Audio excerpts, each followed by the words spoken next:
नमस्कार, जयतु भारतः GST and other laws discussion and analysis के आज के अंक में आपका स्वागत है।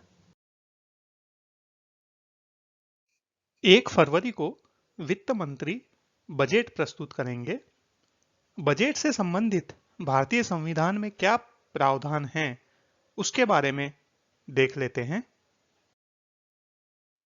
बजट पुराने इंग्लिश वर्ड बजट पर से आया हुआ है, जिसका स्पेलिंग था BOUGETTE, जिसका अर्थ होता था पाउच या बैग, जिसमें से चांसलर ऑफ एक्सचेकर सरकार के आगामी वर्ष के लिए जो भी फाइनेंशियल स्कीम होती थी उसके पेपर्स निकालकर पार्लियामेंट के समक्ष रखते थे।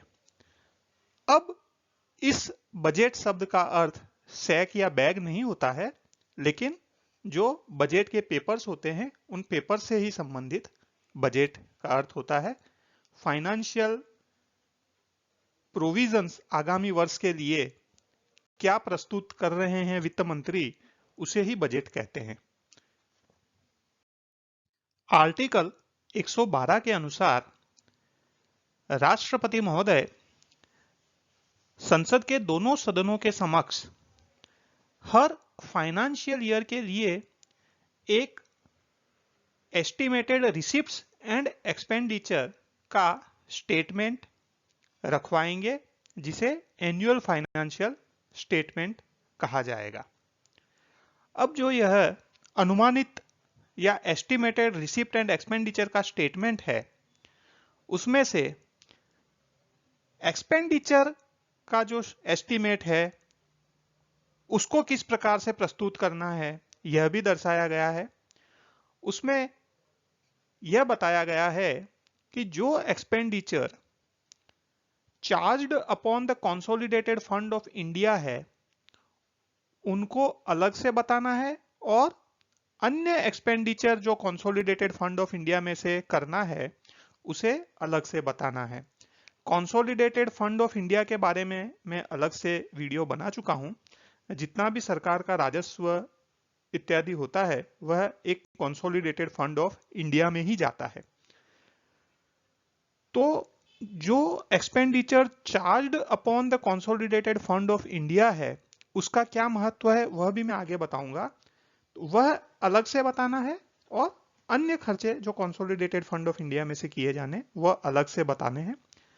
तथा जो भी एक्सपेंडिचर है उनमें से रेवेन्यू एक्सपेंडिचर अर्थात जो प्रति साल जो एक्सपेंडिचर किए जाने होते हैं जिनमें से आगामी वर्षों के लिए कोई फायदा मिलने वाला नहीं होता है, उन्हें रेवेन्यू एक्सपेंडिचर कहा जाता है। और अन्य एक्सपेंडिचर को भी अलग बताना होगा, उसमें कैपिटल एक्सपेंडिचर भी हो सकते हैं। तो इस प्रकार से एक्सपेंडिचर को अलग अलग भागों में बांटकर दिखाना यह संविधान का निर्देश है। कौन से एक्सपेंडिचर को expenditure charged on the consolidated fund of India माना जाएगा? तो उसमें राष्ट्रपति महोदय के जो भी वेतन भत्ते और उनकी ऑफिस से रिलेटेड एक्सपेंडिचर हैं वह, राज्यसभा के चेयरमैन जो कि उपराष्ट्रपति होते हैं वे, और डेप्यूटी चेयरमैन, लोकसभा के स्पीकर और डेप्यूटी स्पीकर उनकी सैलरीज और अलावेंसेस, गवर्नमेंट ऑफ इंडिया ने जो लोन ली है, उधारी ली है, उनको चुकाने के लिए जो भी आवश्यक खर्चे हों वह, सुप्रीम कोर्ट के जजेस की सैलरीज, अलावेंसेस और पेंशन, सुप्रीम कोर्ट बनने से पहले जो फेडरल कोर्ट थी उसके जजेस का पेंशन, कुछ केसेस के अंदर हाई कोर्ट के जजेस का pension, controller and auditor general of India C&AG उनके सैलरी, अलावेंसेस एंड पेंशन, किसी कोर्ट या आर्बिट्रल ट्राइब्यूनल के जजमेंट, डिक्री या अवार्ड द्वारा कोई भी सम का भुगतान करने के लिए कहा गया हो तो वह रकम, और कोई अन्य खर्चा जो भारत के संविधान द्वारा या संसद के द्वारा पारित कानून से जिसे expenditure charged on the consolidated fund of India कहा गया हो, तो वह इस श्रेणी के अंदर आता है। जो एक्सपेंडिचर से रिलेटेड एस्टिमेट्स हैं, उनको कैसे प्रस्तुत करना है, उसके बारे में यह दर्शाया गया है कि जो expenditure charged upon the consolidated fund of India है, उसे संसद के किसी भी सदन में वोटिंग के लिए नहीं रखा जा सकता, लेकिन उन विषयों पर डिस्कशन किया जा सकता है। अर्थात जो भी expenditure charge upon the consolidated fund of India है, आप उसका महत्व समझ सकते हैं कि संसद के अंदर वोट करके उन एक्सपेंडिचर को नकारा नहीं जा सकता, कम नहीं किया जा सकता। वे expenditure consolidated fund of India में से उनका भुगतान करना ही है, हालांकि उन विषयों पर संसद के किसी भी सदन में डिस्कशन किया जा सकता है। अब जो अन्य एक्सपेंडिचर हैं, जिन्हें expenditure charge upon the consolidated fund of India नहीं कहा गया, उसके अलावा के जो एक्सपेंडिचर्स हैं, उनको लोकसभा के अंदर डिमांड्स फॉर ग्रांट्स के रूप में प्रस्तुत करना पड़ेगा। यहां पर यह ध्यान देने योग्य है कि इस प्रकार की डिमांड्स फॉर ग्रांट्स केवल लोकसभा में ही प्रस्तुत की जाती है, और लोकसभा को यह पावर है कि या तो वह डिमांड फॉर ग्रांट्स को सहमति दे दे, या वह उसे सहमति देने से मना कर दे, या किसी भी डिमांड फॉर ग्रांट को थोड़ा कम करके उसको सहमति दे दे।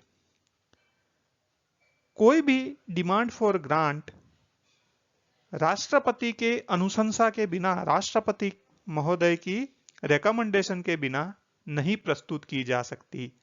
इसका अर्थ यही है कि जो सत्ता पक्ष होता है, सरकार जो होती है, वही डिमांड फॉर ग्रांट्स लोकसभा में प्रस्तुत कर सकती है। विपक्ष का कोई सदस्य डिमांड फॉर ग्रांट्स प्रस्तुत नहीं कर सकता।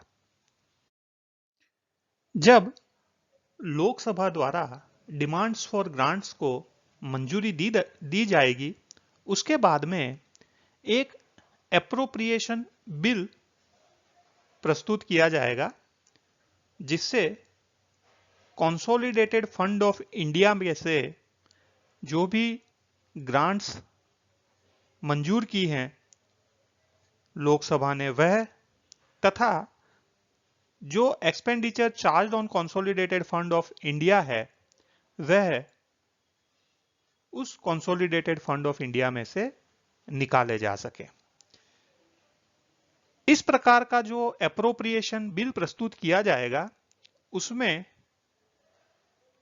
उस रकम को कम करने का या उसका जो निर्धारित उद्देश्य है उसे परिवर्तित करने का, या जो expenditure charge on the consolidated fund of India है उसकी रकम में परिवर्तित करने का कोई भी संशोधन प्रस्तुत नहीं किया जा सकता।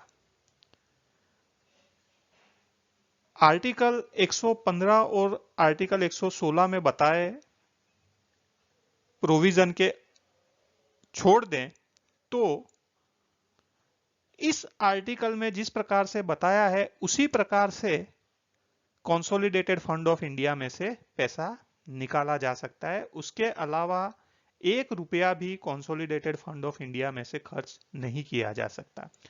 तो आप इस प्रकार से यह देख सकते हैं कि जो भी रकम कंसोलिडेटेड फंड ऑफ इंडिया के अंदर जमा हो जाती है, उस रकम का खर्च करने के ऊपर संसद का और विशेषतः लोकसभा का पूरा नियंत्रण है। लोकसभा की मंजूरी के बिना, उनकी अनुशंसा के बिना कोई भी खर्चा नहीं किया जा सकता। नॉर्मल बजट के समय डिमांड्स फॉर ग्रांट्स प्रस्तुत की जाती है, लेकिन उसके अलावा भी आवश्यकता पड़ने पर सप्लीमेंट्री ग्रांट्स, एडिशनल ग्रांट्स या एक्सेस ग्रांट्स के तहत रकम कंसोलिडेटेड फंड ऑफ इंडिया में से दी जा सकती है। तो यह शब्द भी क्या है, इनका क्या अर्थ है, वह भी जान लेते हैं। यदि किसी वर्ष के दौरान किसी कार्य के लिए, किसी सेवा के लिए जो भी डिमांड्स फॉर ग्रांट्स मंजूर की गई है, वह रकम अपर्याप्त लगती हो या ऐसा लगता हो कि एडिशनल एक्सपेंडिचर किसी नई सर्विस के लिए भी आवश्यक पड़ सकता है, जो एनुअल फाइनेंशियल स्टेटमेंट अर्थात बजट के दौरान जिसका प्रावधान नहीं किया गया हो, तो उस समय सप्लीमेंट्री या एडिशनल ग्रांट्स के लिए प्रस्ताव लाया जा सकता है। इसके अलावा यदि जितना रकम डिमांड फॉर ग्रांट में मंजूर किया गया उससे अधिक रकम का खर्च किया गया हो, तो एक्सेस ग्रांट के लिए भी मंजूरी ली जा सकती है। तो इस प्रकार के तीनों ही केस में, सप्लीमेंट्री ग्रांट्स, एडिशनल ग्रांट्स और एक्सेस ग्रांट के केस में, संसद के समक्ष वापस से एक एस्टिमेटेड अमाउंट ऑफ एक्सपेंडिचर रखना आवश्यक है। और इन केस में जो पहले आर्टिकल 112, 113 और 114 के अंदर जो भी प्रक्रिया दर्शाई गई थी, उस प्रक्रिया का पालन करना आवश्यक होगा। इसके अलावा संसद को वॉट्स ऑन अकाउंट अर्थात लेखानुदान, वॉट्स ऑफ क्रेडिट और एक्सेप्शनल ग्रांट्स मंजूर करने की भी शक्तियां हैं। यदि जो डिमांड्स फॉर ग्रांट्स मंजूर करना, उसके बाद एप्रोप्रिएशन बिल प्रस्तुत करना, उन पर चर्चा होना, उसे मंजूर करना, यह प्रक्रिया पूरी करने में समय लगे और उसी दौरान यदि कुछ खर्चे करना आवश्यक हो, तो उसके लिए संसद वॉट्स ऑन अकाउंट या लेखानुदान मंजूर कर सकता है। आपको ज्ञात होगा, पहले 28 फरवरी को बजट प्रस्तुत किया जाता था, तो बजट की प्रक्रिया पूरी होते होते लगभग अप्रैल एंड या मई आ जाता था। तो फाइनेंशियल ईयर की शुरुआत में अप्रैल मई के दौरान जो भी खर्च करने हैं, उसके लिए वॉट्स ऑन अकाउंट मंजूर कर दिया जाता था, क्योंकि संसद के अनुमति के बिना यदि खर्च की धनराशि न मिले तो सरकारी कार्य, जो भी लोक कल्याण के कार्य है, वह बंद नहीं किए जा सकते। इसलिए हमारे संविधान में वॉट्स ऑन अकाउंट का भी प्रावधान किया गया है। किसी अनएक्सपेक्टेड खर्चे के लिए जो सामान्यतः डिटेल्स दी जाती है, वैसी डिटेल्स नहीं दी गई हो, तब भी संसद को यह शक्तियां हैं कि वह उसके लिए अनुदान मंजूर कर दे, उसे वॉट्स ऑफ क्रेडिट कहते हैं। और इसी प्रकार से एक्सेप्शनल ग्रांट भी संसद मंजूर कर सकती है। इनमें भी आर्टिकल्स 113 और 114 के प्रावधानों का अनुपालन करना आवश्यक है। आर्टिकल 110 के अंदर मनी बिल के बारे में बताया गया है। मनी बिल किसे कहा जाता है? उनमें जो भी मैटर्स है उसके बारे में कोई भी बिल प्रस्तुत करना है तो उनमें दो कंडीशन संविधान के द्वारा दर्शाई गई है। एक तो बिना राष्ट्रपति महोदय की अनुशंसा के ऐसा बिल प्रस्तुत नहीं किया जा सकता, और दूसरा मनी बिल को काउंसिल ऑफ स्टेट अर्थात राज्यसभा में प्रस्तुत नहीं किया जा सकता, उसको लोकसभा में ही प्रस्तुत किया जा सकता है। हालांकि किसी भी टैक्स को कम करना हो या रद्द करना हो तो राष्ट्रपति महोदय की अनुशंसा की आवश्यकता नहीं है। इसके अलावा यदि किसी बिल में कोई फीस लेने का प्रावधान हो या पेनल्टी इंपोज करने का प्रावधान हो, तो उसमें क्योंकि मनी इन्वॉल्व है तो केवल इतने मात्र से उसको मनी बिल नहीं माना जाएगा।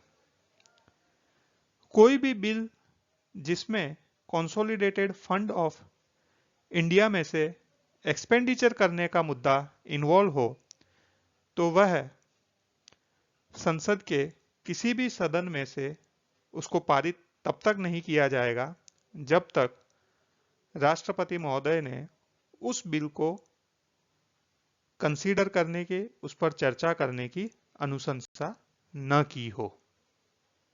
मनी बिल में क्या क्या चीजें आती है?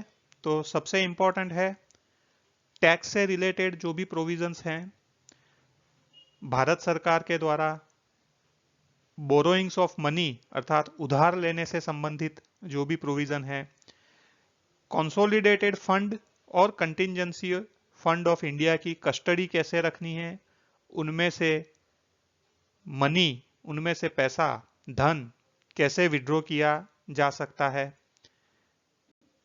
कंसोलिडेटेड फंड ऑफ इंडिया में से धन एप्रोप्रिएशन करने के प्रावधान, किसी भी एक्सपेंडिचर को expenditure charged on the consolidated fund of India declare करना या इस प्रकार के एक्सपेंडिचर में वृद्धि करना, कंसोलिडेटेड फंड ऑफ इंडिया या पब्लिक अकाउंट ऑफ इंडिया की कस्टडी और उसमें प्राप्त होने वाली धन की राशि, उससे रिलेटेड जो भी मैटर्स है उनको मनी बिल की श्रेणी में रखा जाता है।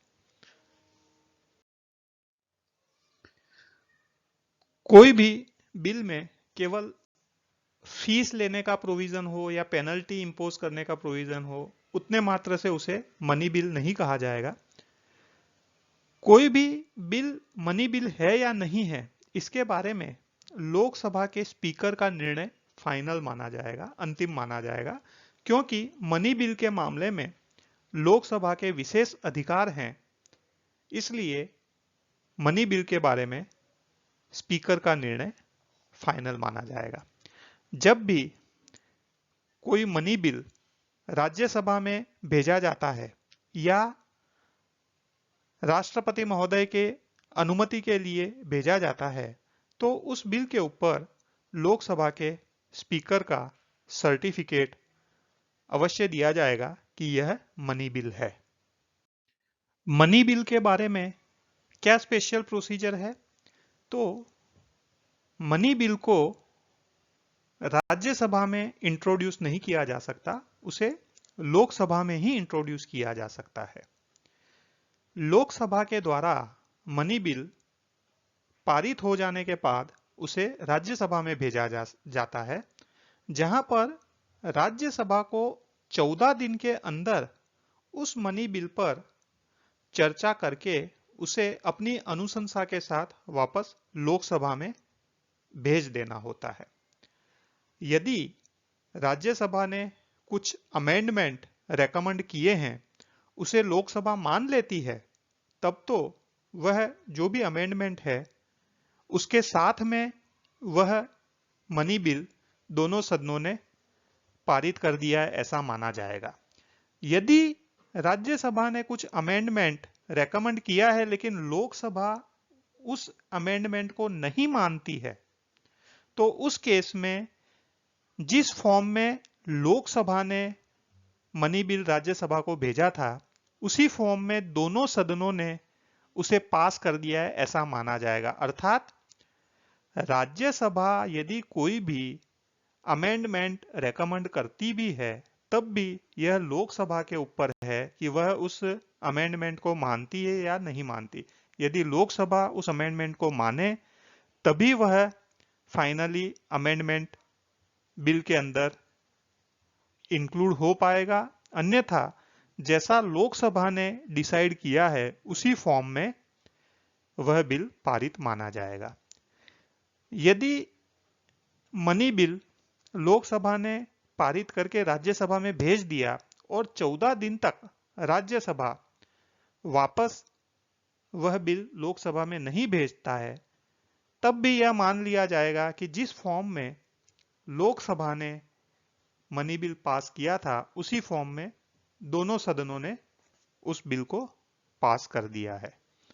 इस प्रकार से आप देख सकते हैं कि जो मनी बिल्स हैं, जहां पर टैक्स से रिलेटेड प्रोविजंस हैं जहां पर सरकार की इनकम से रिलेटेड प्रोविजन है, वहां पर लोकसभा को विशेष सत्ताएं दी गई है।